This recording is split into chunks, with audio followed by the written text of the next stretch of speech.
value is going to be 40. Yeah? Currently we don't have that much time. So if you go through the branch amount in this method, you will see, and finally, of course, you have to take the maximum value as your optimal solution. If you have any questions, just let me know, and you can send us emails as well.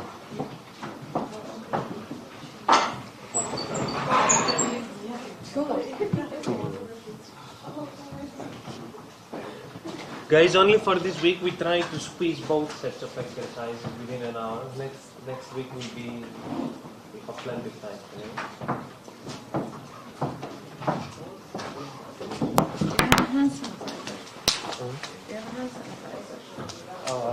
No, I think I finished it yesterday. That's why I wanted to tell you.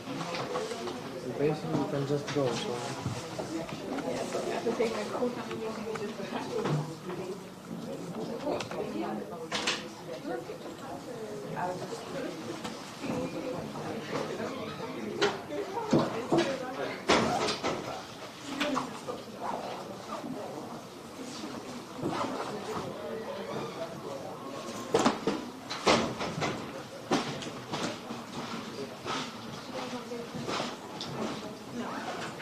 I mean, at least not this week, maybe later in the semester we'll be able to.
Lots of calculations in those. Yeah.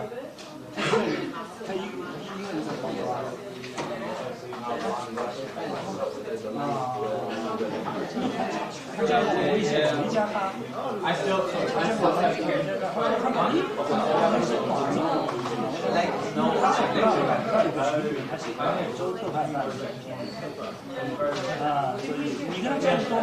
No, not the very beginning. So I did those like 2 days. Yeah. Like the second test again, so that was like 1 hour. 你们现在可能人多了。没有，我都没加他，因为你也别跟他说我提过你，你也别跟他说我提过他，因为我连他微信都没加。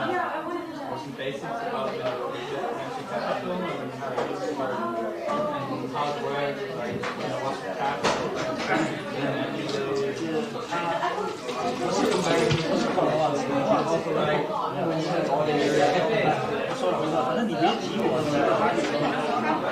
我只是问一下，我说你们在武汉吧？哎，你们是不是调离开过去了？你呢？现在没调吗？那那你要调也可以调，你只是没想调，你要调你就不调。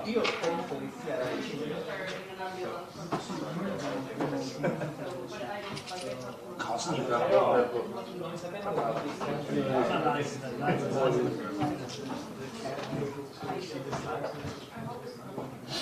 You can't see where he's looking at. 对，都已经开了过境。我也听过，我可以说，我说啥？我们最近那个业务啊，你再帮我盯着他。我现在有一两个开展已经结束了，蛮好的。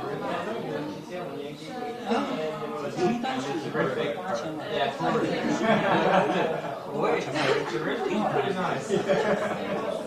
你那怎么？我跟你说，你这个事情跟你说完的话，你要找几个，尤其是在广州或者深圳的中介是比较要好的，私交要可以，或者是上的这样的，要么你自己开始收购的时候，我们上次有一个就是1.62，就是收购学校，是深圳的一个投资集团，专门收购教育产业的。I'm going to do the complete opposite because I did 因为 that. 他收购的时候，那卖方应该是这个是几个因为这个量很大，一直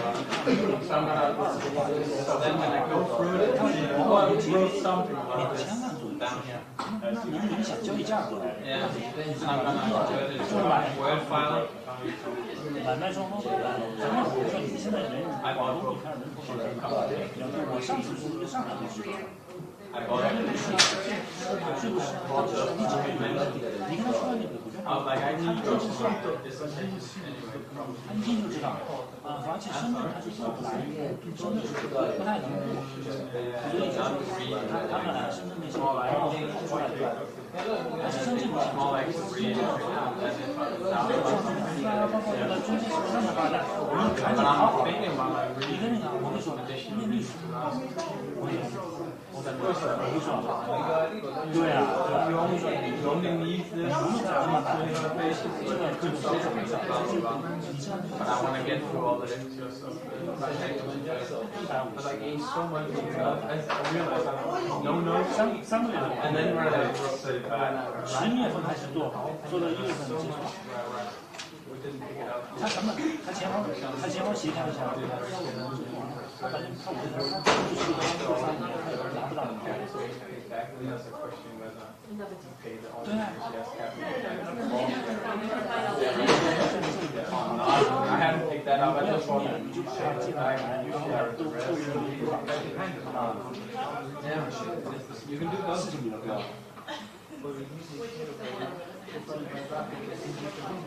留意一下，你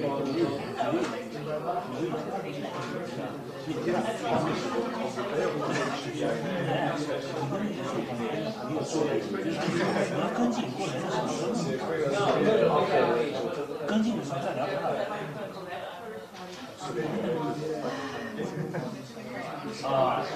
他这个就这个就是问是吧？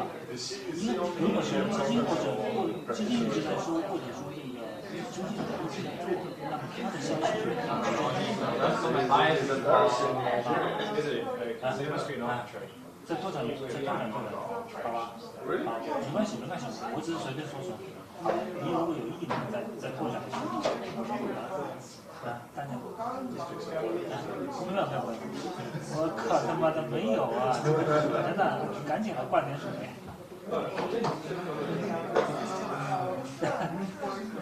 这不是穷吗？你光靠这玩意儿怎么活啊？又不是在深圳。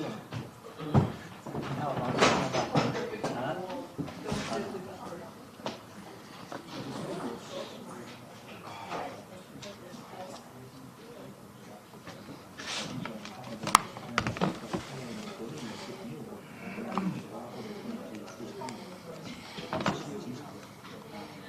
你什么时候回来看看？你什么时候回来看看？你原来是住在哪个城市？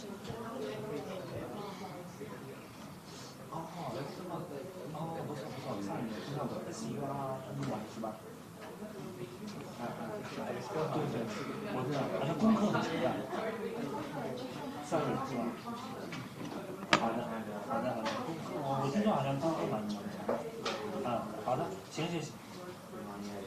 好的，没问题。那我一定要去一下，我一定要去一下。哦，对。受你的委托。好，就这样，好，拜拜啊。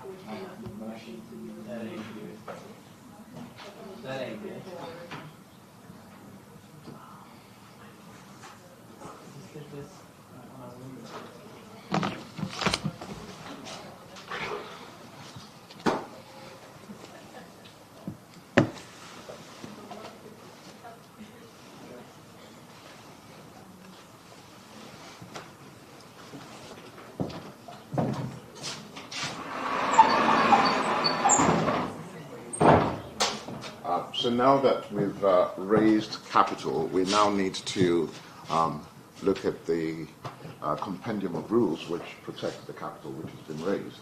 And I did ask you, as we went along, to sort of imagine a cash box in front of us, and two sets of claimants, creditors and shareholders, and so obviously there's a contest going on. Their interests are adverse. We know how the law basically tries to seek a reconciliation of these conflicting interests. And we did notice a set of rules which, in a sense, lay down a minimum requirement in regards to public and private companies. So, for instance, the no discount rule, etc. And then we have rules which apply to public companies, which are stronger. So, for instance, the rule which talks about getting independent valuation when there's a payment for shares. And by way of practice and exams, you'll see that these rules tend to be tested a lot.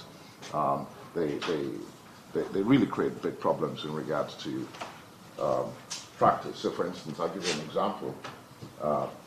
Recently, a number of transactions which I was looking at, and where this came up in one form, where somebody basically provided services to a subsidiary company of a parent company, and provided services for about, say, £50,000 in a private company, and now wanted to take shares in the parent company. And then they treated the rendering of services to the subsidiary as payment for shares taken in the parent company. Right? You can see immediately there's a big problem there, right? Because you can, in the case of a private company, pay for shares with a non-cash asset, with services, right? So by working for a company, you can. However, so in the case of a private company, but it has to be to the company. The services have to be rendered to the company, not to the subsidiary of the company. So that's one way it manifested. And this was not spotted, right? So clearly advisors had missed this. And then another situation where this came up, also around the same, kind of linked to the same transaction, a service was rendered before a company was incorporated in regard to the business of the company, right? So certain licenses needed to be acquired by this company. So everybody was working towards this, and services had been rendered.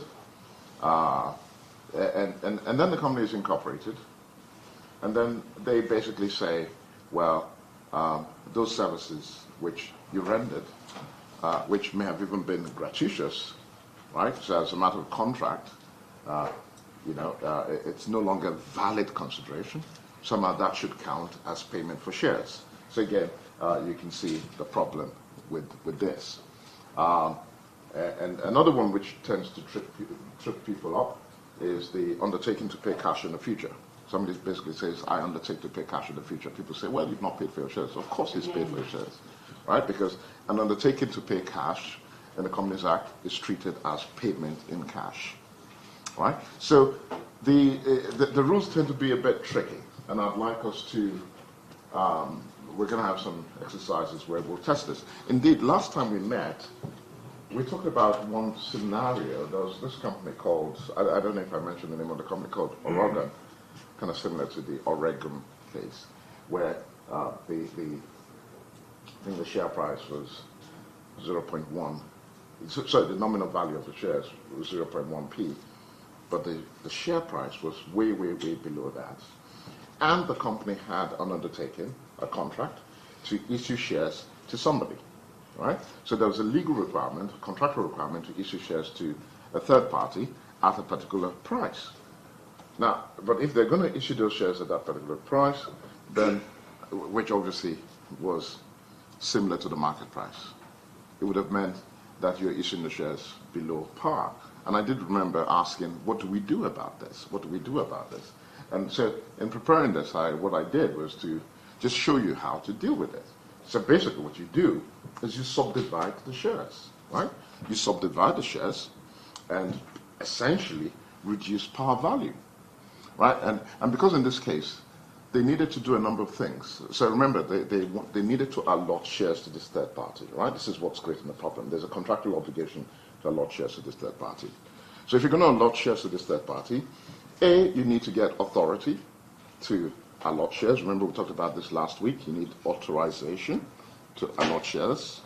Remember when we were talking about capital allotments around the world, and we said some jurisdictions, the directors have free reign, and others, you need authority. So that's number one. So you need to identify what resolution do we need to acquire this authority. If you look at the Companies Act, you'll see that you need an ordinary resolution. Then two, you will need to waive the preemption rights of shareholders, right? Because they're shareholders there. If you're going to allot a parcel of shares to somebody, you need to waive preemption rights. Again, so the Companies Act basically deals with this, and you'll be thinking about a special resolution, right, to waive the preemption rights. And then thirdly, you need to reorganize capital by subdividing the shares, right? For that, you need an ordinary resolution to subdivide, right, the shares. And then lastly, you need to alter the articles to reflect all this within the articles. So basically 4 steps, right, to do this one thing. And so basically what I did here, I'll skip over the objectives and just quickly identify this. Here I basically say, in our next class, we will do practical exercises involving some balance sheet adjustments. Some of the things we'll talk about today, I'd like to pick up on that when we meet, especially after you've had your tutorial. But on the subject that we talked about last week, I said recall the puzzle on par value, right? And I said the solution is below. So the company had shares, ordinary shares, with 0.1p each. And then you can see that the market price is way below that. The directors wish to allot shares, right? But if they do so at the market price, it will be at a discount, right? This is prohibited by the Act. So the solution here is to implement a capital reorganization involving a subdivision of ordinary shares, right? So that's basically, so you'll notice now, having subdivided the shares, you then avoid running against par. And then, of course, the deferred shares, which would arise as a result of the fraction, will actually become useless, right? Because that's basically the whole idea. And so, in other words, you'll be left with the same number of ordinary shares which were there before the reorganization and post-reorganization. The only difference is that the par value changes, but because the number of shares does not change, therefore the share price should not change, right? Because par value really shouldn't have any effect on the share price. And then you, so here, yeah. Okay, so I talked about the consolidation of the deferred shares, which, as I said earlier, would not really count because it would be useless because we're really focusing on the ordinary shares. Now, so the things you basically need to do, the steps you need to take, are simply, A, you need to approve the capital reorganization. You need to authorize the directors to allot shares, right, because that's the objective. You need to disapply preemption rights, right? And you need to alter the articles to reflect new nominal value. And if you notice, you'll see that the resolutions are different. So notice one thing, because preemption rights and the change of the articles involve constitutional change, the requisite resolution requires a higher threshold, right? Because here you're changing the rules of the game, right? You're changing the constitution of the company, therefore you basically need 75%. Whereas if it's what I call, just mundane stuff, ordinary resolution is required, which is a simple majority, right? So whenever you're changing the rules of the game, you need a special resolution. That's why resolutions 3 and 5 require your 75% shareholding. And one of the things I'm going to do next week, I hope I don't forget, as part of the exercises, I would look at how we can bypass preemption rights, right? How we can, and there are two ways we're going to look at this. So one would be using the cast nominees type scenario.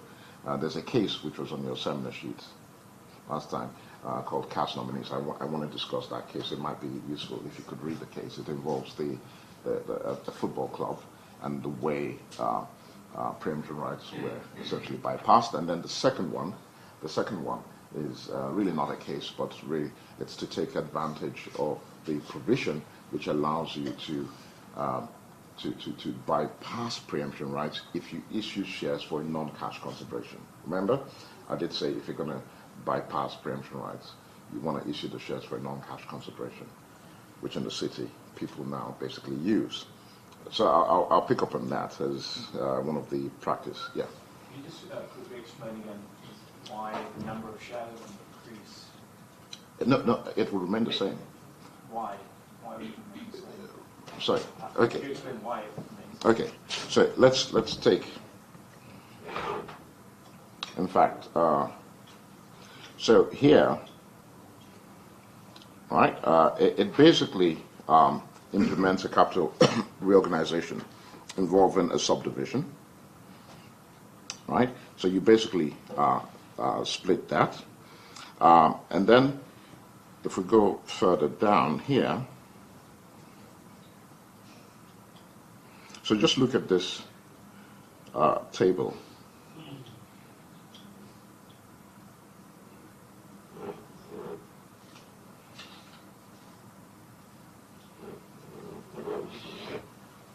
So essentially what you're doing is you started out with a certain number of shares, which you basically created through the share split, and then you consolidated back to the same number that you started with, because essentially that's the number you want to keep. So what you really want to do, the objective is to change the par value, right? That's the major objective, to change the par value, and then come back to the existing number, because that way you do not affect the share price. The moment the number of shares change in the market, then you're affecting the share price, right? So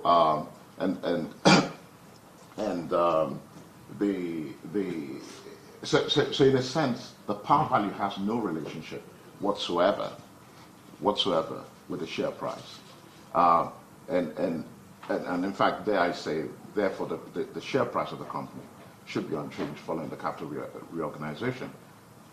If you check I think there is, if you go to your, I think here, yes, that's it. If you go to to the website to Keats, you'll see the transaction itself. It's not broken down this way, but if you look at the transaction and just look at the number of shares before and the number of shares after, you'll see that it comes back to the same number. And that's essential. So essentially, when you subdivide, you're basically doing that to reduce the par value, right? And then you bring them back together so that you get the requisite number so that the share price does not change. This document is probably about 2 pages. No, sorry, not 2 pages, 12 pages. So it shouldn't take you long to look at. Doesn't that just completely undermine the whole concept of par value? Yeah, I suppose. You just split No, it no. and you go back. Well, yeah. Well,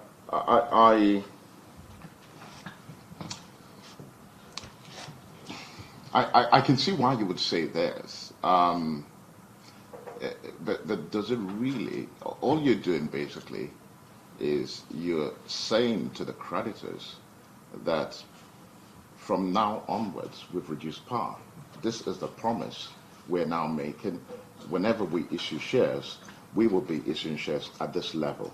The problem is when you keep par and you act contrary to that, which is what happened in the Oregon gold mining case, right, where they kept par, but they were trying to issue the shares at a discount.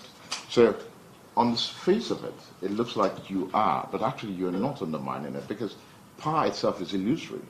That's really the point. Par is illusory, but in a sense, you are undermining the promise you're making to creditors by keeping par at a level and then acting contrary. So I think with this one, you're simply acting as you have promised. Remember one of the cases where the judge basically says, you know, you make a promise, you keep it in regard to par. That's what they're essentially doing. Yeah. Back from last time when we talked about the problem, I was wondering, would you be able to just issue bonus shares selectively to this new person, so he would still, he gets more shares for less amount of money, you could say? Yeah, interesting question. So there are two questions in that. One, can an outsider get bonus shares? The answer is no. But the other question is, can an issuance of bonus shares be selective? So assuming you had your existing shareholders, could you? I know that's not really it, but, and that has come up. My view is that nothing precludes the directors from doing this. If they can justify it, right? So if the directors can justify a capitalization of profits, because that's what a bonus share is, you're basically capitalizing profits, and you're doing it with the consent of the shareholders, then I do not see a problem with it. Right? Because you do not undermine creditors. You get it. You see, a bonus share is a capitalization of profit. So you've taken money in your capital accounts. Now, you could have distributed that money. You could have declared a dividend. You decided not to declare dividends. If you declared a dividend, creditors would not worry about it, right? Because it would be distributable, right? If you look at Section 831, it would be a distributable profit. So if you decide not to go down the 831 route, which is the declaration of a dividend, but to go down the 610 route, which is a capitalization of profits, then you are simply giving money to the shareholders. Now, if some shareholders are happy with you, for whatever reason, giving it to some and not others, and they're happy with it, then why should the law stop them? You see the point? So people who say you can't do it, I think they miss the... Remember the point I made at the very beginning, that you need to sort of identify what are the interests. Once there are no creditor interests, then I know shareholders can do it. Right? Okay. Now, the question really would then be, what threshold do you need? What threshold of approval? You think ordinary, you're saying ordinary? I don't agree with ordinary. I think you need unanimity. So in a small company, if all the shareholders agree, fine. Because you think about it. You're saying an ordinary resolution. That's a bare majority.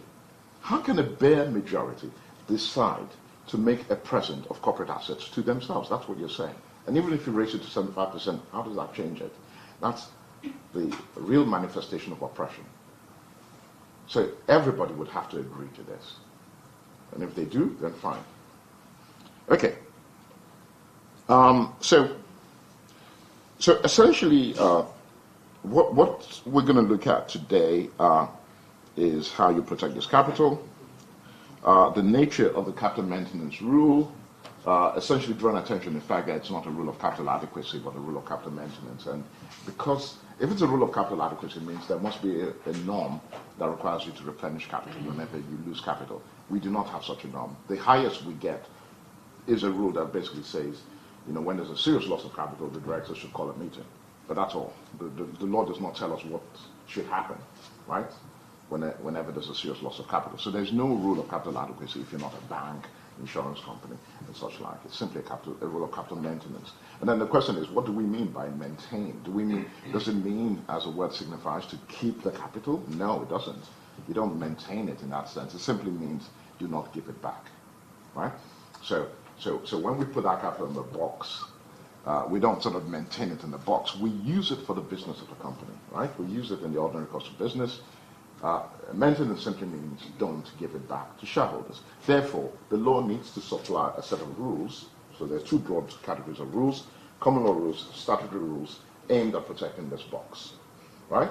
The statutory rules essentially came later, and they're basically aimed at measuring how much you can take out if you call it a dividend, right? The common law rules, on the other hand, are basically saying anything you want to do, which is not a dividend, we will block unless, of course, it is a normal return, i.e., if it's a liquidation and the shareholders are getting their money back, fine. But any other thing you do, and I'll give you an example. So you pay, imagine you employ your spouse in a company and your spouse is a shareholder, and your spouse never works at the company, and you pay your spouse a massive salary. Now, the common law would say that's a return of value, right? And would block it with the capital maintenance rules. Or imagine you take a loan and you pay, the company takes a loan from a shareholder and then pays the shareholder interest way above market value. Again, the common law would say this is a return of value. So the common law basically blocks it. You see this in a lot of property transactions where, the company sells property to a shareholder at an undervalue, would block it this way with a capital maintenance doctrine. So essentially what I'm trying to say here is that the common law is fluid. It's looking at not the form of the transaction, but the substance. Whereas the statutory rules are very precise, and they apply when you say you are making what we call a dividend. The technical term would be a distribution. So the common law rules you can get out of, right? Even though they sort of cover many things, you can get out of if you can justify your actions by saying, I acted in good faith. Whereas the statutory rules you can't, right? They're like strict liability rules, and they're so precise such that even if you have the money, but there's a technical violation, you'll be liable, and that's what you're going to see as we go along.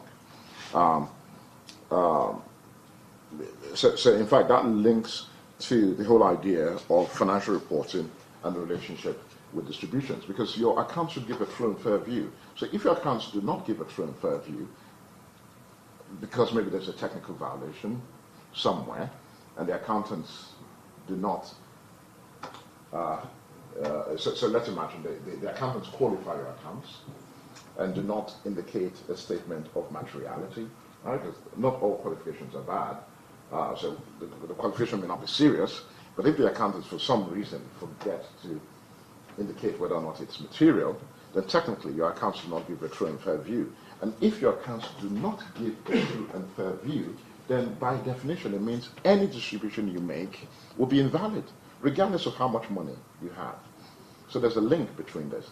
And therefore it then follows that the liability you will face as a director becomes really strict. It's that of a constructive trust liability, right? So basically you have a duty to replenish the company with everything it has lost. So let's basically you'll see where these ideas are sort of explained further down, right?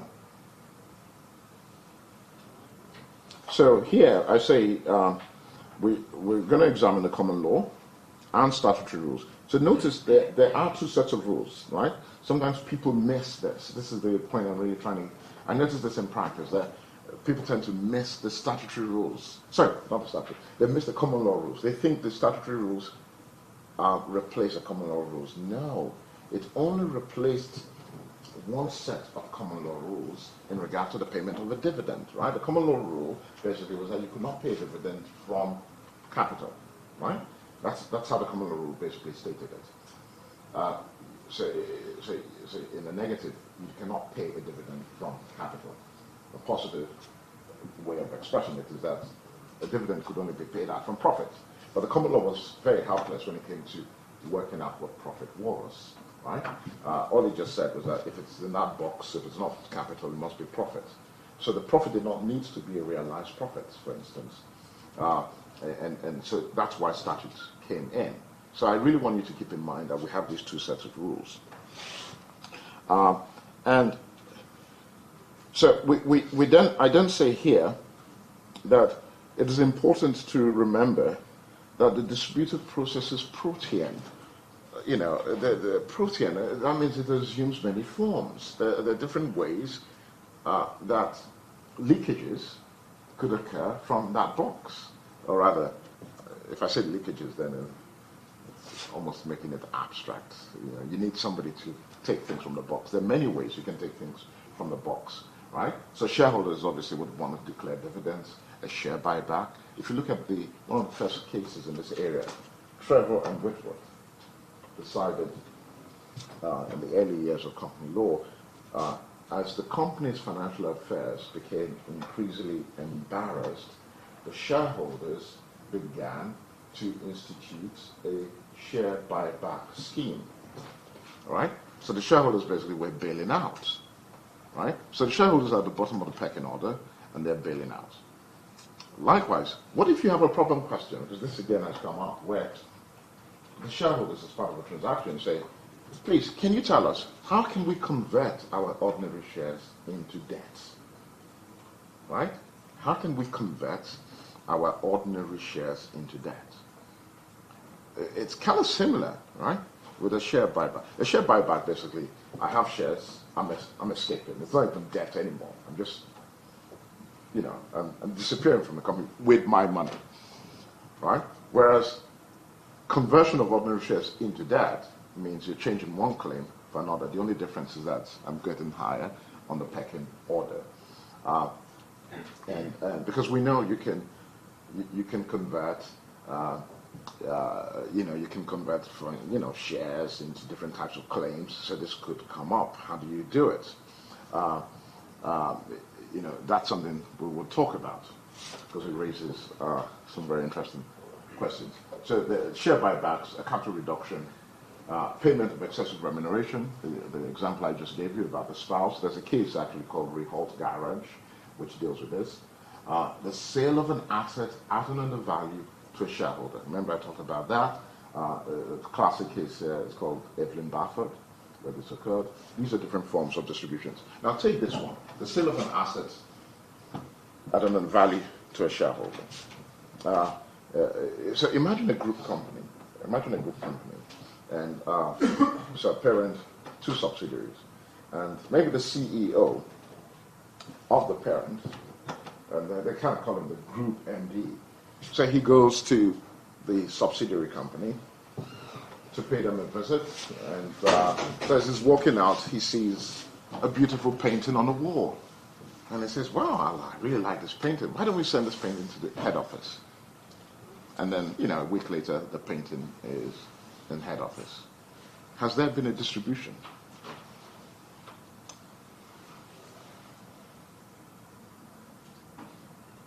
Do you see? Has there been a distribution? Depends on the value. Yeah. Well, presumably, nobody will hang. If he pays the right price, then... Yeah, so really, what you're saying is that there cannot just be a transfer. There has to be, payments, right? There has to be. And then, and what do we, and when you say, there has to be payment, is it at book value or market value? All right, because maybe when they bought the painting, it was worth, I don't know, £1,000. Now it's worth £20,000. Do you value it at 1,000 or 20,000? And then secondly, when they gave it to the parent company, it wasn't a dividend, right? You know, if it's a dividend, we have special rules. So if it's not a dividend, then what is it? It's one of these leakages, right? And if it's a leakage, then where's the gateway? There's no gateway for it. Do you see? There is no gateway. You see, the only gateways we know are dividends, which is a distribution regulated by statute, share buybacks, which Trevor and Whitford tried to do, which the common law basically said you couldn't, but now statute allows it, subject to you having enough distributable profits, right? Subject to you having enough distributable profits.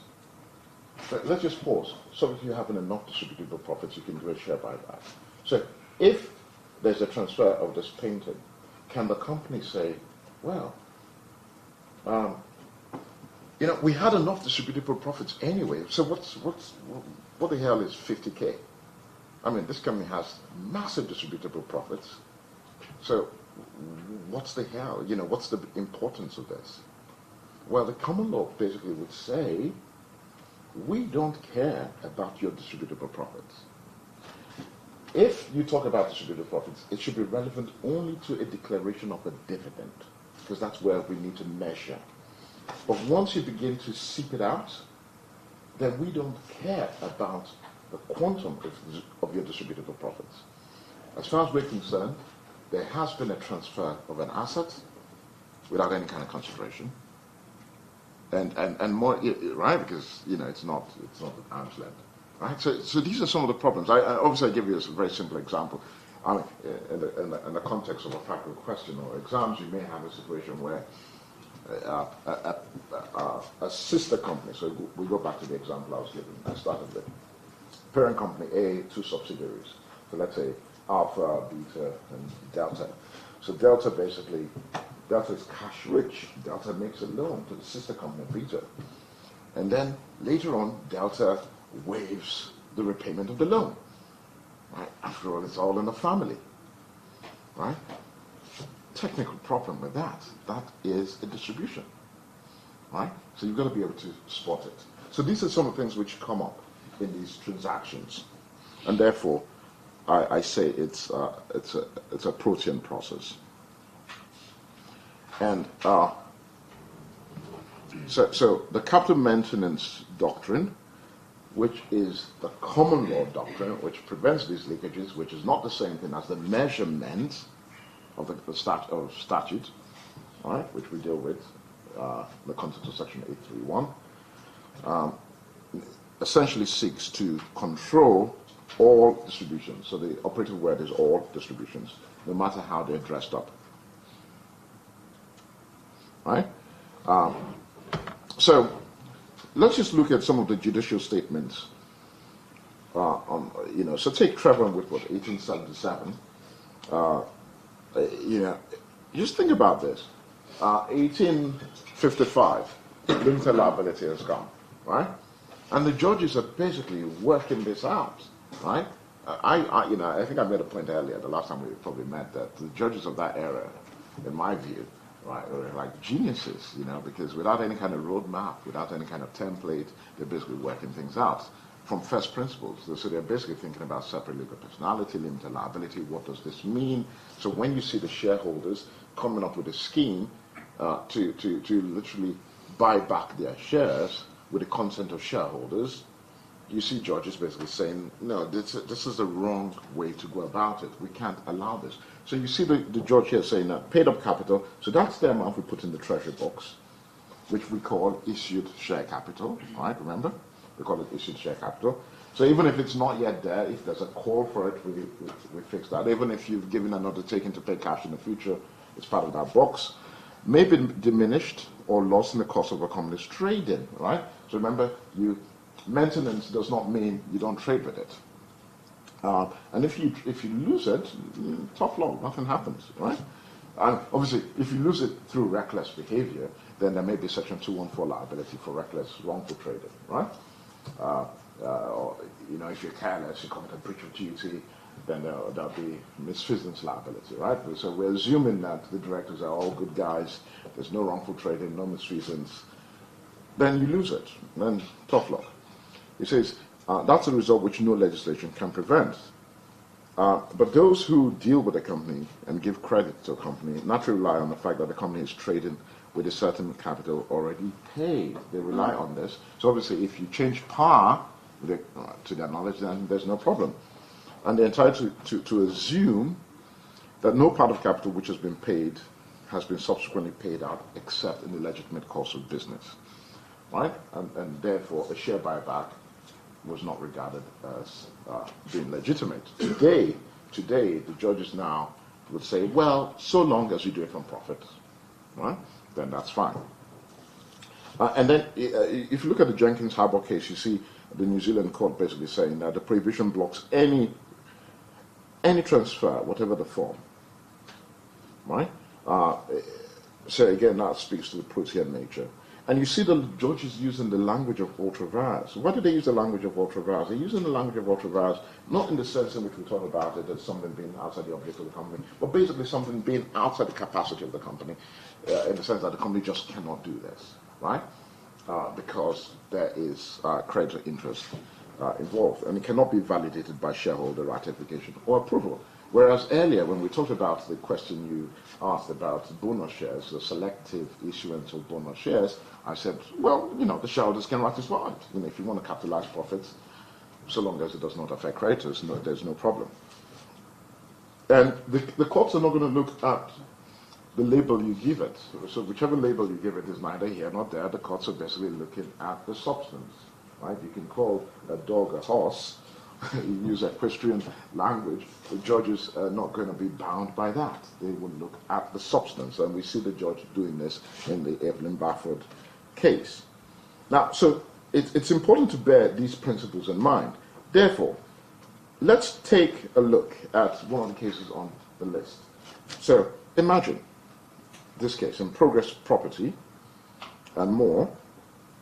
We have a situation where a company, right? Look at these figures, right? So a company whose net assets must have been worth as much as 4 million was sold for 60,000. What do you think? Right, so this is one of the cases on your list here. So the company basically had property, right? It had property. The property is sold, right? So it's like in the form of a company. It's sold. It's worth 4 million, right? But it's sold for 60K. What do you think? Has there been an infringement of the rule? You think so? Why do you think so? Remember I said earlier, here we're dealing with the common law, and I said the common law, even though it sort of covers everything, it's not a strict liability rule, right? What if they made a genuine mistake? Now remember, with statutory rules, it's strict liability, but with the common law, it's not strict liability. So is it not possible for people to make a mistake? Not this big. Not this big, yeah. So let's look at the facts here. So the director basically believed that the sale of the shares in YMS1 was at market value.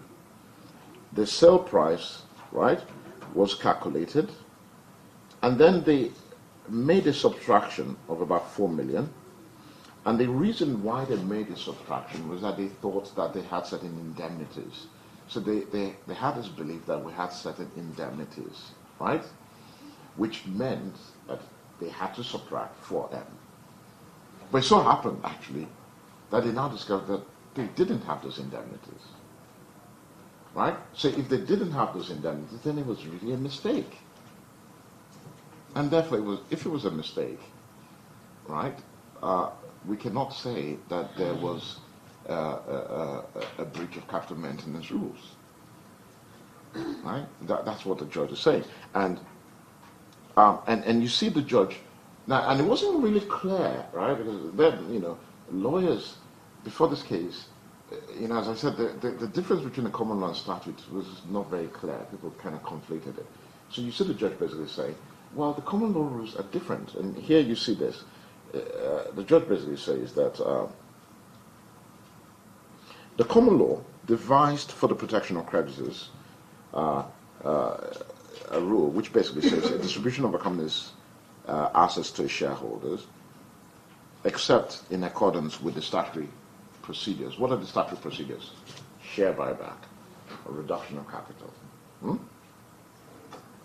a dividend, which would be a distribution, right? A winding up of the company, right?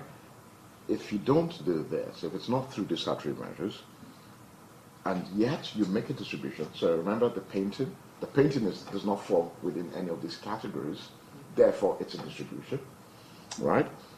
It's a return of capital, and therefore unlawful and ultra vires, right? So that's why that painting is captured in my example. And the rule is a judge-made rule, almost as old as company law itself, derived from the fundamental principles which we've been talking about. And whether a transaction infringes the common law is a matter of substance, not form, right? So you basically see the judge saying here that, well, look, if there was a stark choice between a subjective and an objective view, the least unsatisfactory choice would be to opt for the latter. But in cases of this sort, the court's real task is to inquire into the true purpose and substance of the impugned transaction. So we need to go into the state of minds of the people. We'll need to look at the mens rea. And if it's possible, if we do this and we now realize that actually, it was an error, then, why apply a common law rule, as a regime of strict liability, almost in the service of no real purpose? Why do that? Mistakes do happen. On the other hand, if we're dealing with statute, then we have no hand in it, right? Because statute has basically said you deal with it this way, and that's why he goes further than he says. Sometimes the states of mind are totally irrelevant, right? Sometimes the states of mind are totally irrelevant. The distribution described as a dividend, but actually paid out of capital is unlawful, however technical the error, and however well-meaning the directors. So the error, so I give you an example. Your accounts were qualified by your accountants, right? And but it's not even material, but they just did not indicate so. Now that's a technical violation. Your accounts do not give a true and fair view, and therefore you can't make the dividend payment. Or take the case of Allied Carpets, where one of the cases on your list where the company was practicing what they call pre-dispatching. So in other words, technically they were selling carpets, right? But pre-dispatching meant that they were booking sales as revenue a bit prematurely. So before you lay the carpet on the floor, right? In which case you can reject the carpet, right? Presumably, the company books it to revenue and then begins to recognize it. So technically it just meant the accounts did not give a true and fair view. I'm sure, when you kind of look over a period, they would sort of even themselves out, right? Because some people return, you sell them back and all that. But the point is that your accounts did not give a true and fair view. And it did not matter how much money you had. Once you paid that dividend, it was unlawful, right? Or imagine a subsidiary company has a lot of cash that should pay you a dividend. You own all the shares of a subsidiary, but for some reason the subsidiary, you've not activated it, so the subsidiary has not paid you the dividend, but you then pay a dividend. Technically you don't have the cash, you don't have distributable profits, but actually you do have distributable profits within the group. You could easily call for the money, right? Now the law would say you don't have it, and you would say, well, it's technical. Well, the court would say your liability is strict. So now I'm talking about the liability of the directors. You have to refund it to the company. So that when you refund it to the company and the shareholders keep the money, they can then tell you to now declare a proper dividend so that they can keep the second one. You get it? So they will get paid twice. Do you understand? Because if you've paid a dividend wrongfully, right?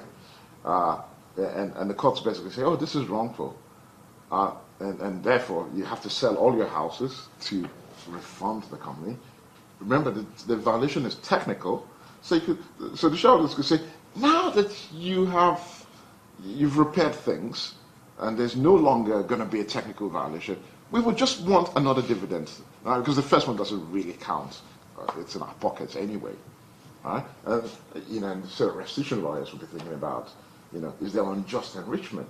But the question is, where is the unjust factor here, right? I don't know what you think. Sorry, was somebody about to ask a question? Can you also consider a case in which a shareholder sells a property for an excessive price to the company? Yes. Like Yeah. So it is. So that's so remember I said that's similar to the shareholder entering into a loan transaction with a company and then charging the company a punitive rate of interest. Huh? Can you consider it an hypothesis of distribution of dividends? Yeah. So that's what I'm saying. So you said in addition to a sale at an undervalue from the company to the shareholder, a sale at an overvalue from the shareholder to the company would be, right, a distribution, right, outside the dividend head, and therefore would fall foul of this principle. And I then said it's similar to the shareholder entering into a loan transaction, so the shareholder giving money to the company, lending money to the company, and then charging the company a punitive rate of interest. Right? Again, it's the same thing. So the key thing is look at the substance, not the form. So now, general rule, we have the rule against share buybacks, which obviously Trevor and Whitworth came up with as a common law rule. And this rule applies to public and private companies, but we now know that there is an exception. There's an exception, right? So the exception would be what? The exception would be share buybacks, which are allowed, right? So there are two ways you could do it. You could issue redeemable shares, right? Redeemable shares, or indeed the shares may not be redeemable, and you simply buy back the shares. So let me give you this example. Assuming a private equity, and these examples are all real, right? So assuming a private equity investor who takes redeemable shares then says, I want to be sure that you will redeem the shares at the point of exit, and therefore I would want you to set aside some kind of security to guarantee redemption. So I would want you to put some money with a bank or whatever, so that some third party guarantees or whatever the form of security may be, the redemption. Can that be enforceable? Assuming the company does not have enough distributable profits.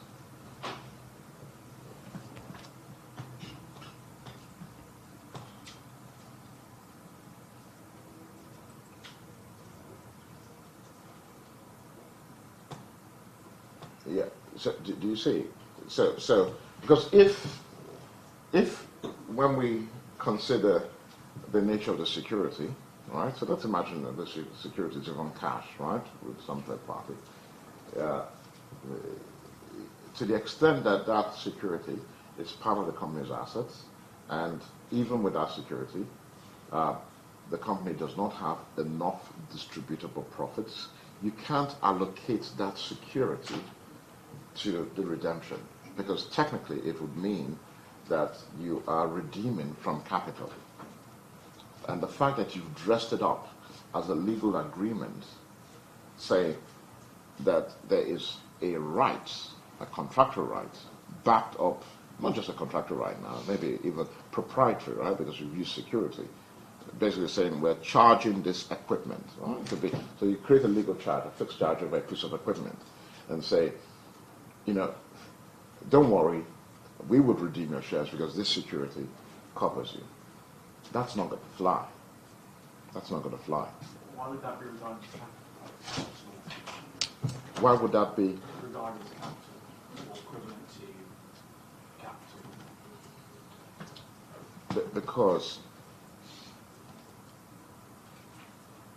Because to work out whether, for you to be able to redeem shares, you have to have profits, right?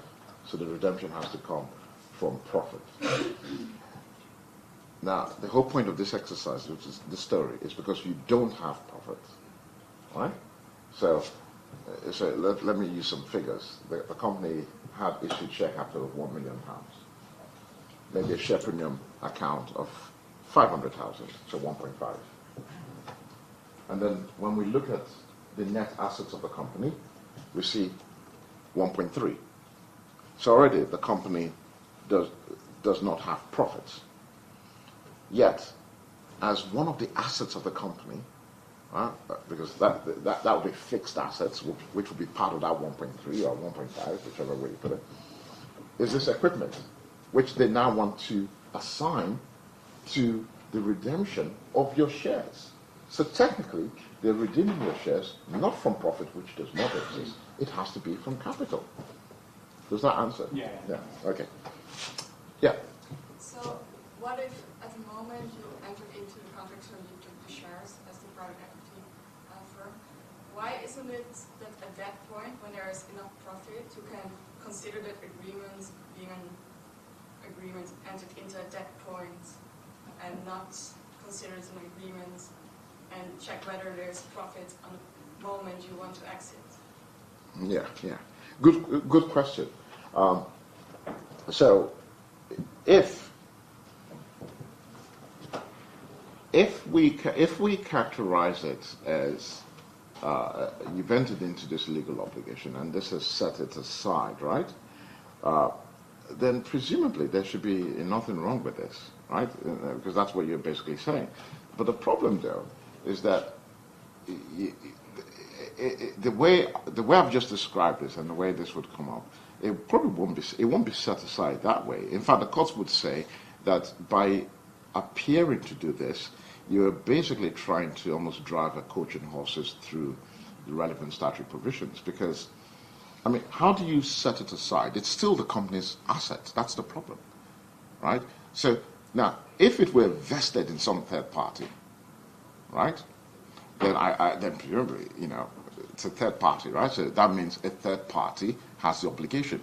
But so long as it is not vested in a third party, it belongs to the company, then it is part of the assets of the company. And then the relevant date is not the date you enter into the obligation, but the date of redemption. At the date of redemption, you're basically eating into capital. I think that would be the answer. Yeah. Anyway, so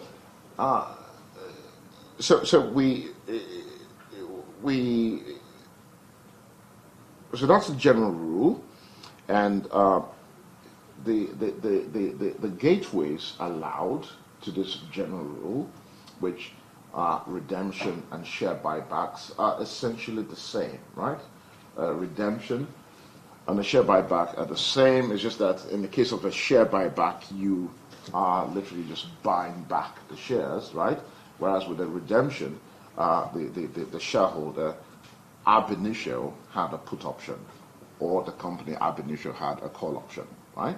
On the shares to say, okay, we've created the shares as redeemable, we can redeem it, right? Either we call for it, or you put it to us, right? But the bottom line is that for either of these to happen, i.e. redemption or a buyback, it has to be from profits, right? However, if it is a private company, one thing we've noticed in this area, private companies have light touch regulation. So you can actually do a redemption or a buyback from capital. So in the example I gave, that 1.5, right, where you asked me, where is it from capital? So we have a capital base of 1.5, right? So share capital 1 million, premium account 500, so 1.5, and then. But when we look at net assets, we only see 1.3. So if you look at the balance sheet, you see only 1.3. Yet they're doing a redemption of shares, right? If they do a redemption of shares, let's say, of 100,000, technically it must come from profit. So this is called a PCP, a permissible capital payment, right? It is allowed in the context of a private company, right? A PCP is allowed in the context of a private company. Again, one of the things I'm going to do next week will be to use some balance sheet adjustments where you see how we can deep into capital in the context of a private company. And so what I've just been saying, it's all here. So here we talk about exceptions to general rule, right? So here we talk about a redemption and purchase of shares basically being the same thing. And then the accounting adjustments in regards to a redemption or purchase. If you do a purchase, so let's use this as an example. So if you purchase shares, so imagine the company had a share capital of 1 million, right? 1 million, and you do a purchase of 100,000. Then technically your issued share capital should go back to 900, right? So we're not looking at the share premium account now. So let's even simplify. There's no share premium account. Just 1 million. You've purchased shares. The law basically says that, well, when you purchase shares, you should cancel it. And if the shares are cancelled, and it's 100,000, then your issued share capital moves from 1 million to 900,000. But because we're so insistent on maintaining the capital yardstick as a measuring rod, we need to find a way to restore that yardstick. So what do? We create another reserve, like we did with the share premium account, right? So we create a reserve called the capital redemption reserve, which basically is an accounting entry. In this case, it would be 100,000. So that if somebody says to me, when I look at the balance sheet of the company, what is the company's measuring? What's the company's legal capital? I would say share capital plus the undistributed reserve. What's the share capital? 900,000 plus 100,000 in the share capital redemption reserve. And that way, the yardstick remains. You get it? That's the point. We want to make sure that legal capital as a measuring rod is unimpaired. Remember, the redemption came from distributable profits, right? So we've been telling the creditors, don't worry, these guys have enough profits, right? It's not going to affect you. They could have paid the profit out to themselves. So if, rather than taking the profit out directly as a dividend, they decide to take it out in the form of their shares being bought, then the only thing you need to just tell creditors is that, don't worry, the capital yardstick remains the same. And the creditor would say, well, you did cancel the shares, didn't you? And it went to 900,000. You say, but we've maintained capital because we created an undistributable reserve called the capital redemption reserve. So that takes us back to that seminar when I said legal capital is not in the Companies Act, it's not, but it's a legal tool to measure, right? So now, the only time you will not need to create a capital redemption reserve is if you keep the shares in treasury. So you buy the shares and you don't cancel the shares. Now in America, they had that, right? So, here in the UK, when you buy the shares, you cancel. In the States, when you bought shares, you could keep the shares in treasury, right, without canceling. So basically, what we then did was to go down the American way to say, okay, if you want to keep the shares in treasury for later reissue, then technically you're not cancelling the shares, right? Because you're just keeping in treasury. So the share capital yardstick does not change. In that case, your capital yardstick remains the same. So here I say, where shares are redeemed or purchased, the shares must be cancelled and the issued capital reduced accordingly. So you see a provision for redeemed shares and for purchased shares, right? So because it's cancelled, I said this then triggers, because it's cancelled, this triggers the obligation to make the requisite transfer to a capital redemption reserve under section 733. The ultimate consequence of this accounting adjustment is that the company's capital is not reduced. Do you see? It's not reduced. But then I said, in the context of a private company, right, where you can do this from capital, then that's different, right?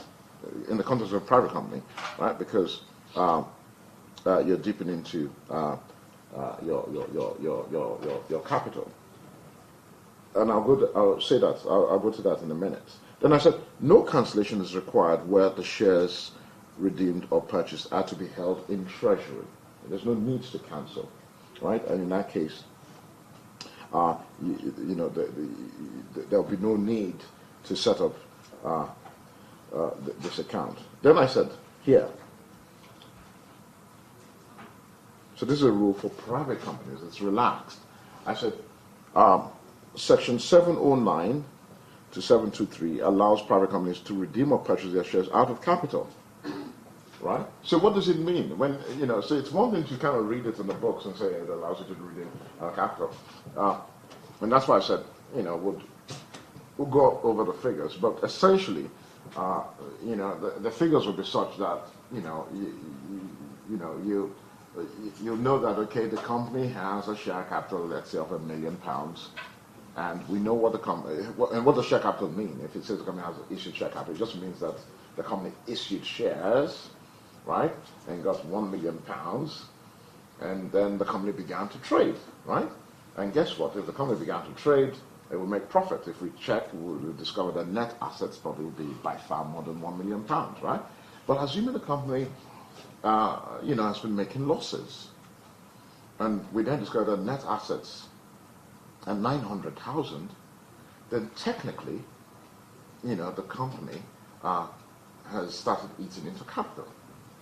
So if that same company then does a share buyback of 50,000, where do you think that 50,000 is coming from? It must, by definition, be coming from capital. That's why we talk about the PCP, right? As an extension into capital. So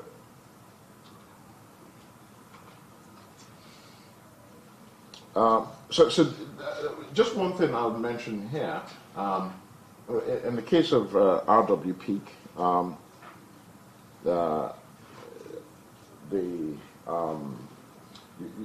you found a company which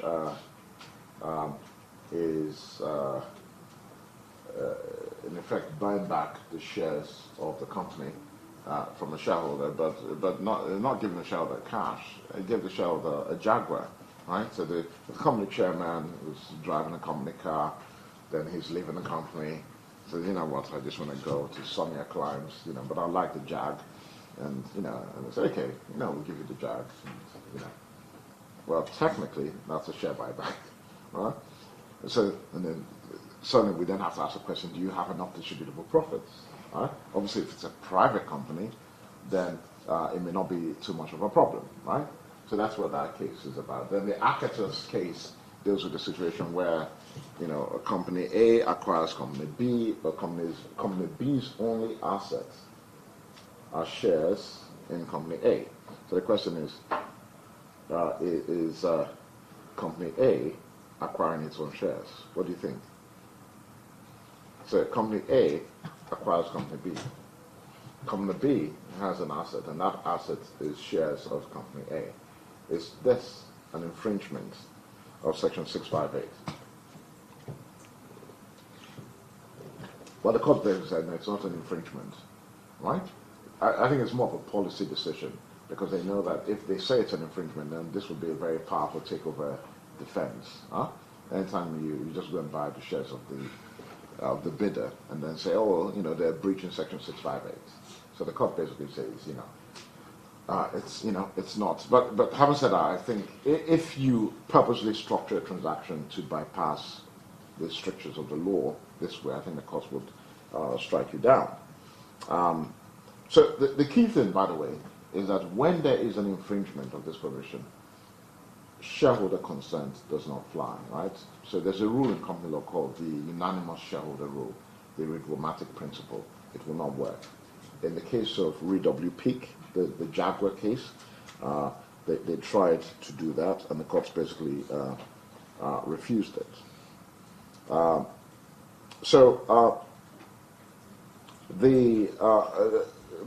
share buybacks can be abused. I don't know if you remember Wall Street. There's a part of Wall Street here. So I'm referring to the movie, by the way. So this is the original Wall Street, right? With what's his name again? Sorry, the guy with he was in the Bonnie Rabbit movie. What's his name? Michael Douglas. Yeah. Sorry. Yeah, exactly. So, so in that case, there's a scene there where he acquires, a shareholder in a company, and literally calls the CEO to say, "I'm going to launch a tender offer for you. I was going to take a little bit unless you buy me out." And they ask him to name the price, and he names the price. So basically, they do a share buyback. So you can see the damage here. If you're doing a share buyback off the market, because clearly that's what was happening. So the law basically assumes or wants your share buybacks to be on market, because that way you can sort of take advantage of other shareholders. But if you're going to do it off market, then other shareholders need to know what you're doing. You need to submit the contract to other shareholders, as opposed to doing it the way they did it in that movie. So can we just take a 10-minute break now, and then we'll come back. Sorry, I got carried away. I just started talking. Yeah. Okay.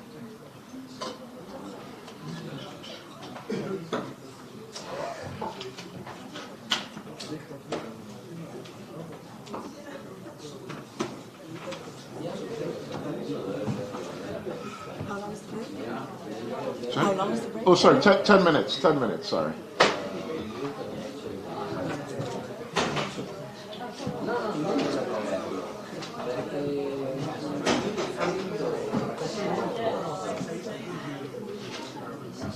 In that case, where you make that new account for the buyback, is that just the same as premium shares pretty much? Is that treated the same way as premium share account?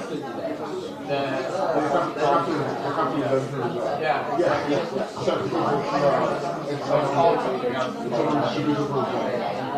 So you can use it to issue bonus shares and all of these other stuff.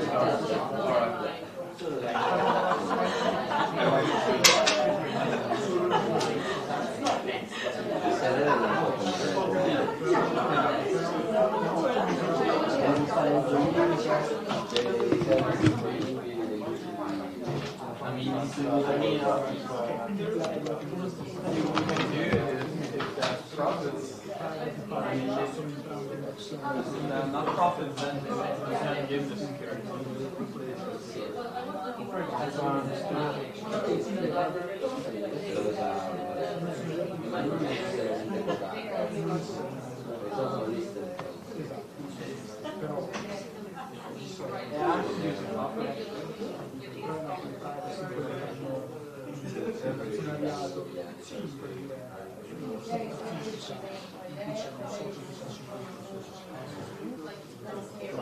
understood.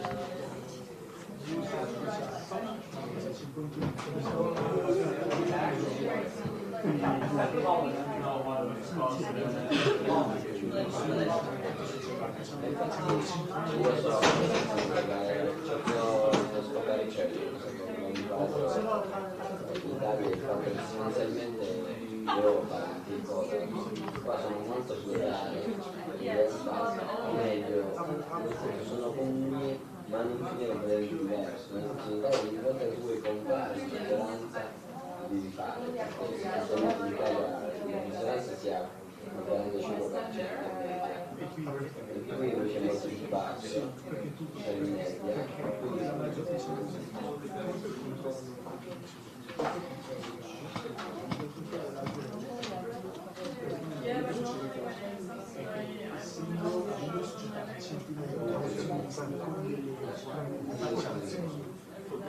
Un 20%.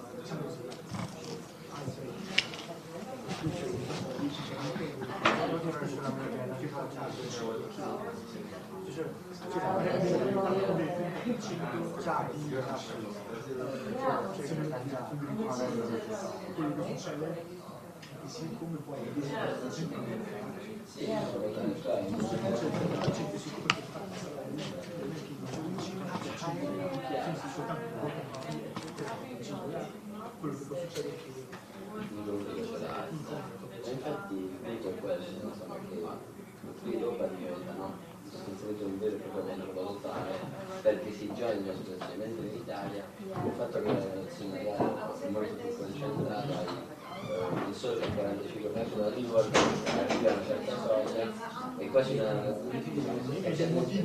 una teoria quasi difesa in realtà.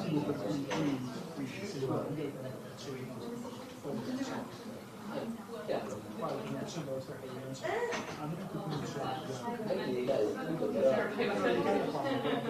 no, solo che il punto è che quello succede un'altra cosa. Il fatto è che mentre qui la società di controllo ha il 30%, in Italia la società di controllo ha il 45-50%. Quindi uno studio arrivi a quelle soglie e sì, hai sostanzialmente non necessariamente lavoratori del controllo totale dell'impresa e quindi si deve lanciare comunque dopo per aprire una legge europea.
Io a quanto ho capito, tu devi, quando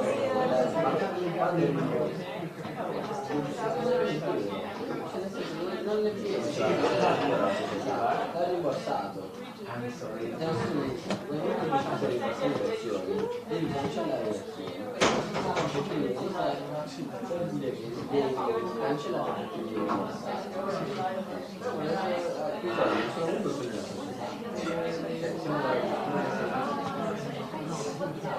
Quindi che senso ha? È un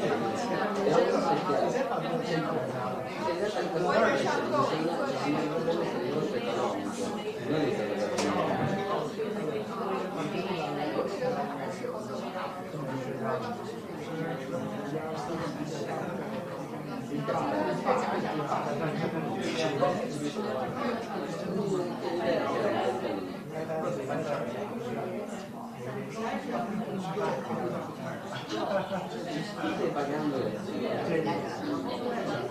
L'unico che potrei non sapere perché non lo che magari nel momento in cui tu rimborsi comunque rimane che il socio è responsabile di cose anche per cose di in quel senso non potrebbe rimanere logica, cioè anche se ti rimborso ora, se io parlo di tutto tu sei responsabile non c'è che rimborsato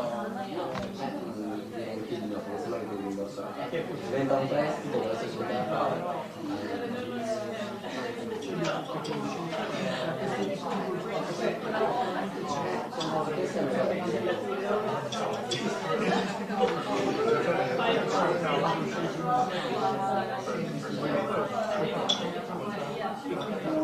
Okay.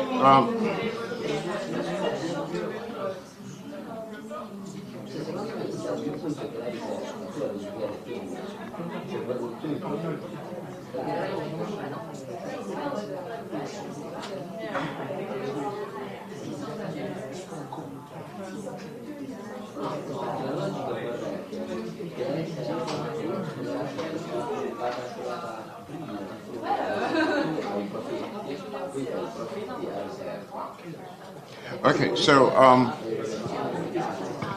we let's start now.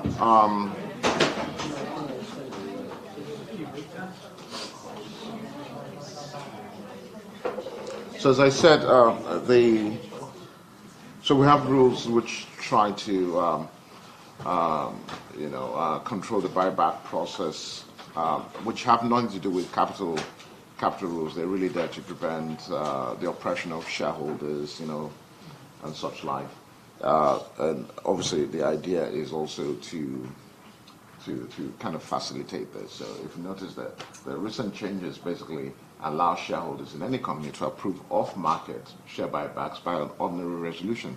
Previously, we tried to prevent this, right? Remember, that's why I give you the Gecko example, where he does a private buyback, right, with a deal, with the shareholder. And we tightened that, whereas now we're basically saying, well, if you get an ordinary resolution, that's fine, right? And I think that's reasonable, because there's still the safeguard of other shareholders getting to know what you're doing. Now that we've looked at one set of rules, which is a common law rule, which basically forbids share buybacks, right? So that's we now look at another set of rules, and that again is another common law rule, which is the rule against wrongful dividend payments. Now, this particular common law rule has been supplanted by statutes, right? Because statute gives us a tool to calculate a dividend, right? So in a sense, the common law rule here, the rule against a wrongful dividend payment, has been overtaken, but you need to know it to understand the statutory rule. That's why we start here. By statute. So the old common law rule was stated by Jessel, where he says no dividend may be paid out of capital, right? So that's stating it in a negative way. So positively simply means that it should come from profit, right? And you see the justification for it being stated. The problem, though, with this rule was that, what exactly was profit? What was profit? What was capital? We saw earlier the share premium account, right? When you issue shares above par, right? Technically, that was treated as profit, and therefore it could be distributed. So Section 610 changes that to say set up a share premium account, right? So this is what he's saying here. Likewise,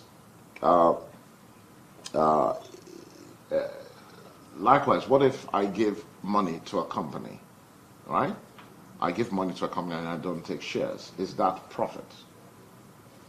Is that profit, or is that capital? Think about it. So think about a scenario where somebody gives, the company has,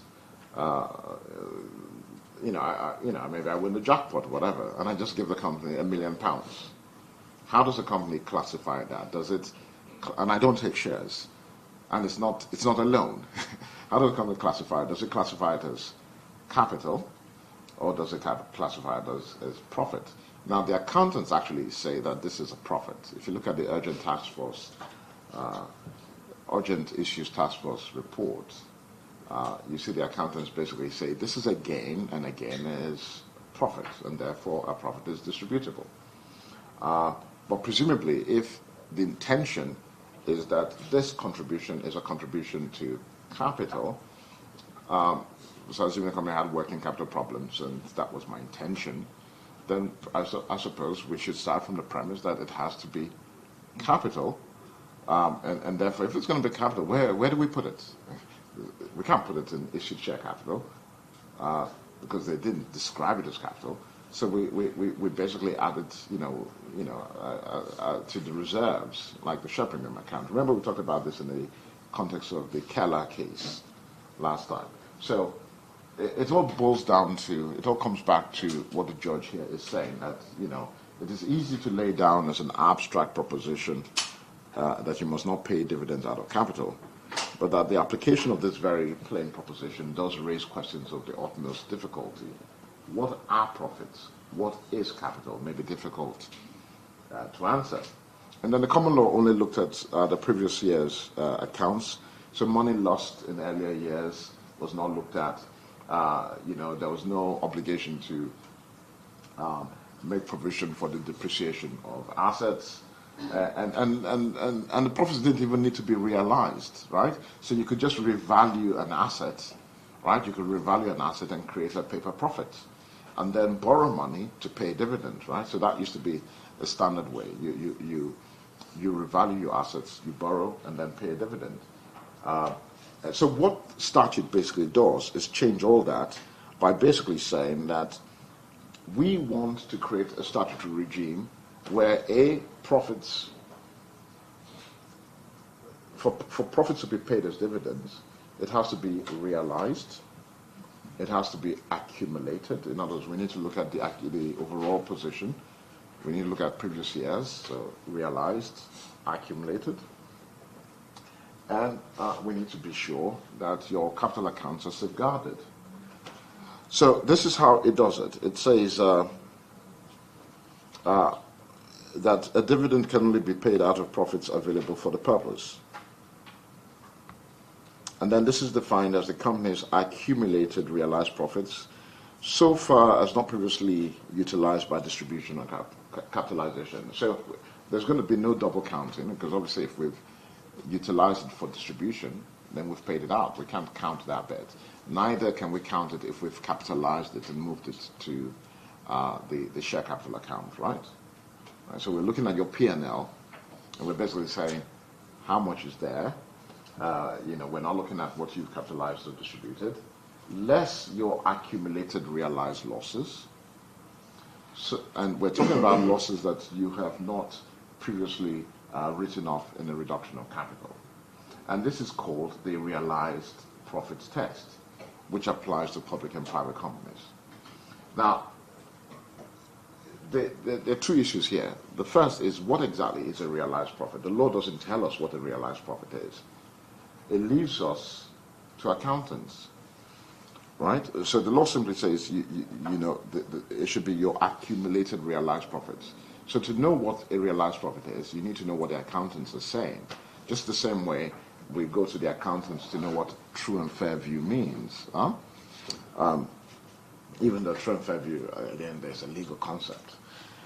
So you see the court's basically saying whether or not a profit is realized is determined in accordance with generally accepted accounting principles. So I then say to you here that the relevant document to look at is Tech 0217. Okay.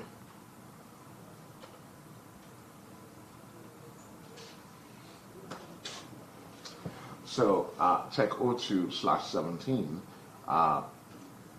basically talks about this, right? So the whole document. I'm thinking maybe what I should do is, I'll send you a sort of summary of the treatment of realized profits in this document. It's a bit, probably about, I could get it down to about 5 pages or so for next week, or at least for you to look at before your tutorials. But basically, what this tech release looks at is convertibility into cash, right?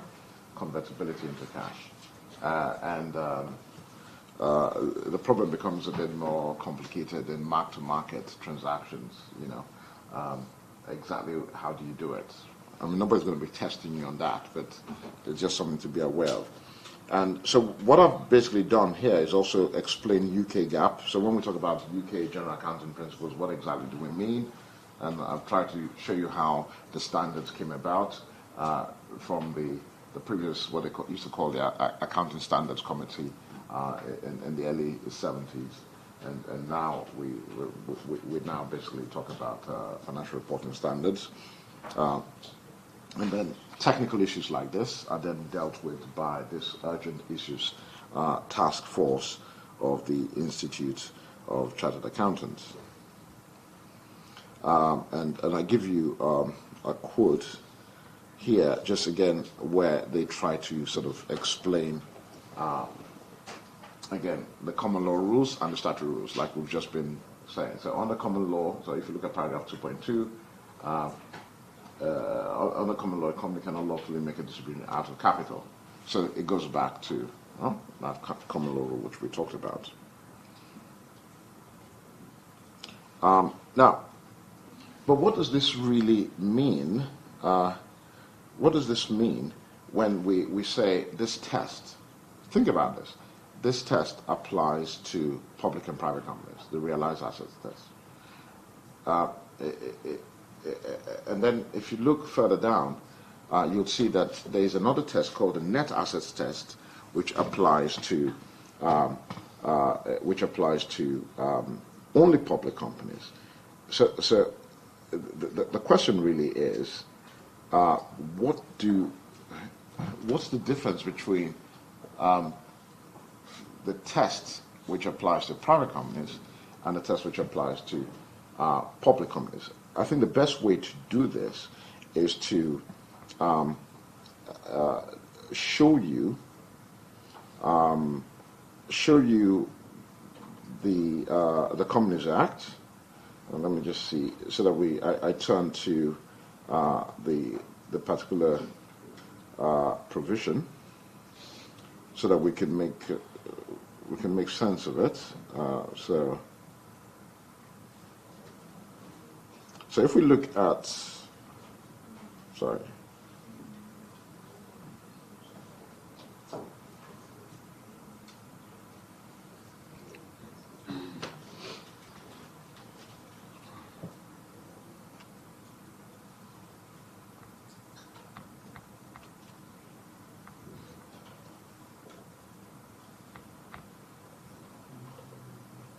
Okay, so if we look at this,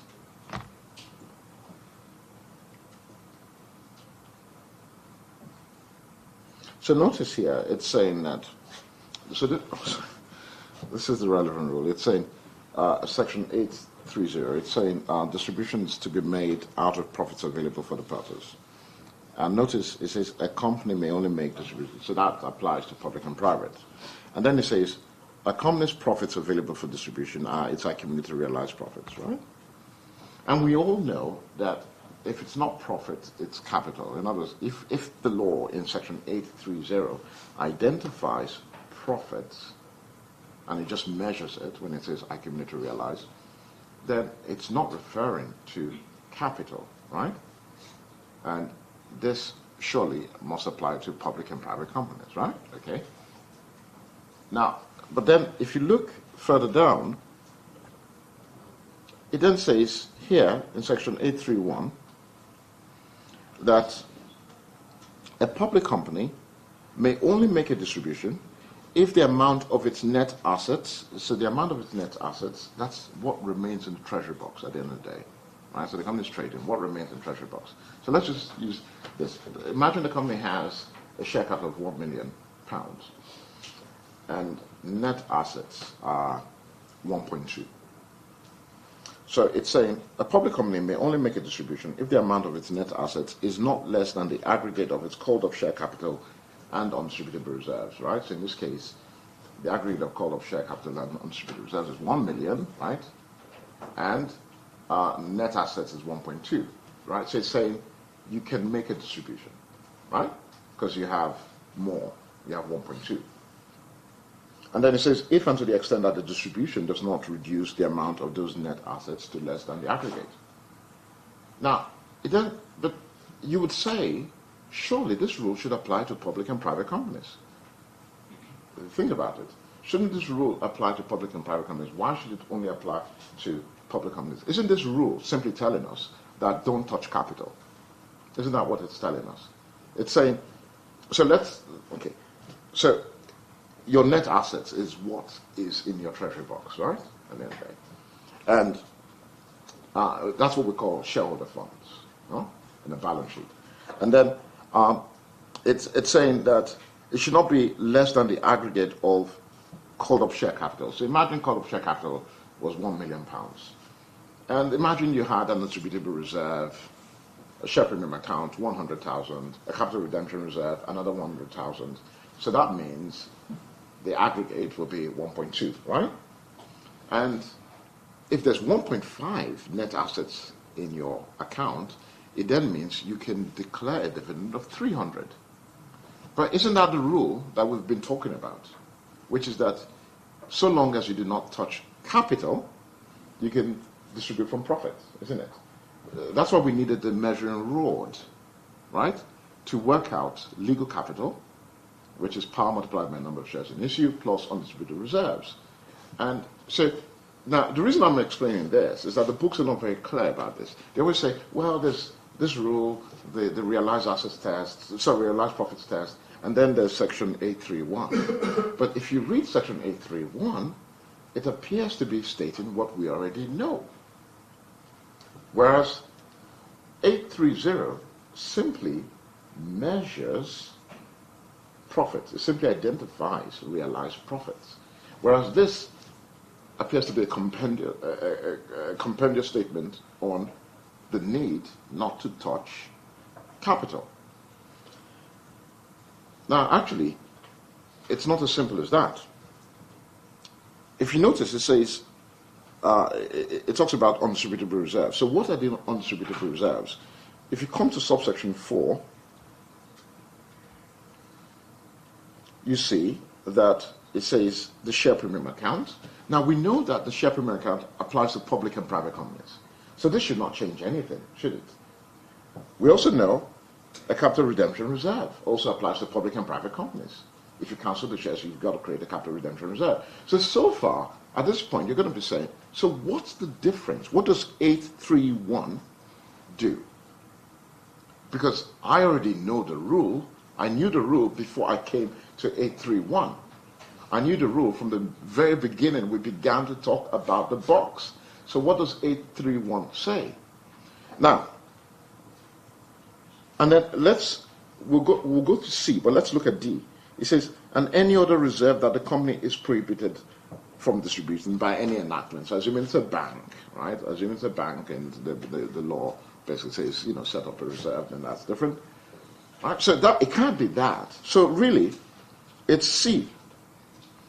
The amount by which its accumulated unrealized losses exceed its accumulated unrealized losses, which has not been previously written off in a reduction of capital. And now this looks very cryptic, and this is what the books generally fail to explain. And what I want to do is show you how I have sought to explain this. So this is how I've sought to explain it. Here. Here I say that, oh, sorry. I say that sorry,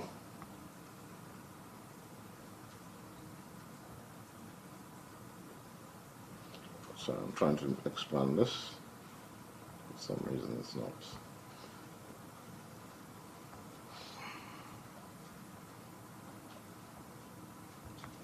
For some reason it's not expanding, but I hope you can see it. Okay, yeah, it's working. So I said the realized profits test, i.e. the test of section 830, does not, however, prevent a distribution where the value of net assets of a company, so the net assets test, would be less than the value of the capital yardstick, right? So remember the capital yardstick are those, include those undistributable reserves. I said since private companies are not required to make a provision for unrealized losses. So it is because private companies are not required to take into account unrealized losses. This is why section 831 in subsection C requires you to take into account unrealized losses. So when you read subsection C, all it really is saying is take into account unrealized losses. And this is how I do it here. So I said, the practical effect of section 831 is that in calculating the amount available for distributions, a public company must reduce its net realized profits available by its net unrealized losses. Now, here, and I will explain this. I mean, I've given an example because we don't have time and I don't want to rush over it. So maybe when we do, because remember I said next week we're going to do exercises. So we'll look at this. Hopefully by then you would have also looked at my explanation. And so you look at section 830, 831, look at this diagram and the explanation I've provided, and try to see how in a public company this has to be taken into account. But the idea basically is that if you're going to be advising on a transaction, you should know, right, that in the case of a public company, we need to take into account net unrealized losses, right? And that's really the difference. I've not checked the latest Gower, but I know that there's not been enough explanation of this. And I think the reason is that people do not really understand C. And because they don't understand C, any sharp company lawyer or company law student would say, so what's the big deal? A, B, C, A, B, and D, we already knew about. A is a share premium account, we already knew about this. Capital redemption reserve, we already knew about it. Section 610 does not say a share premium account should be set up only by a public company. It's every company which issues shares at a premium, right? So that's really the key. Distributions in kind, think about the photograph, the painting example I gave, right? That's a distribution in kind.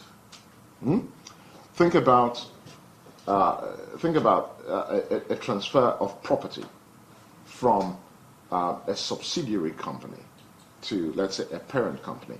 That's a distribution in kind. So the question then is, what do we do about it, right? Do we simply say, well, you have enough distributable profits? Because remember, the common law basically says, don't do it, right? That's what the common law basically says. We're going to block you. It has nothing to do with how much money you have, right? And that's what Evelyn Barford says, that we will block it, right? Because it's not a dividend. So how dare you take that painting? Okay? If you want to buy it as a sale transaction, then that's different. However, what the law now does is to say, well, we're not going to take the common law approach. So this came in 2006. And basically what it does here is to say that where the transferring company has positive distributable reserves, the amount of any distribution arising from the transfer should be calculated by reference to the asset book value. So keep it simple. We're the transferring company, the subsidiary company with the beautiful painting on the wall, right? It has positive distributable reserves, right? So it has distributed profits, right? Then we would then say, well, the amount of the distribution, right, arising from the transfer of this painting should be calculated by reference to the assets, the book value of that particular asset. So if that asset is being carried in your books for £5,000, then that is the distribution, right? So basically we've solved that particular problem. And then you just might want to look at the other carpet case is the case I discussed. Remember the pre-dispatching case that I mentioned earlier at the beginning, where they were booking carpets to revenue prematurely, and I said, if you do this, then you will be liable as a constructive trustee. That's really the point here, right? So all we're saying here, these other cases which we'll explore in the other tutorials, they're basically saying, if you pay out a dividend unlawfully, then you'll be liable as a constructive trustee, right? And it's not just by getting it wrong, but it's also, if your accounts do not give a true and fair view, you'd also be liable, right? Okay then. So we'll do some exercises next week, yeah? Okay, thanks.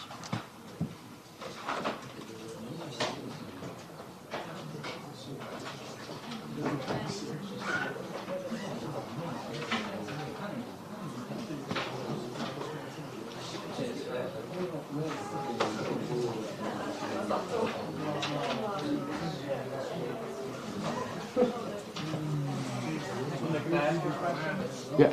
Say the painting was actually worth 20,000. If the painting market value was 20,000 in the first example, how is that okay that it's only distributed to high pay? Well, the idea is that we want to take account of the reality of the structure, because we know that we're not in the company. Yeah, you can move things around. So if you start working on So it would be something else if it was a personal job. oh, yeah. Okay, that makes sense. Now, obviously, the shareholder doing it, then All right, thanks.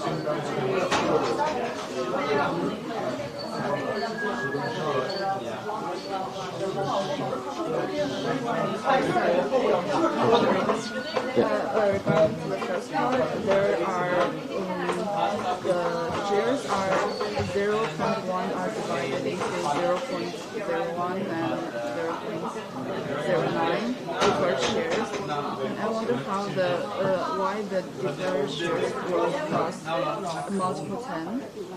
Like, what is that part for? Because from my point of view, the ordinary shares remains the same. Yeah. And the deferred shares, I just No, the ordinary shares don't. The ordinary shares don't remain the same. The par value of the ordinary shares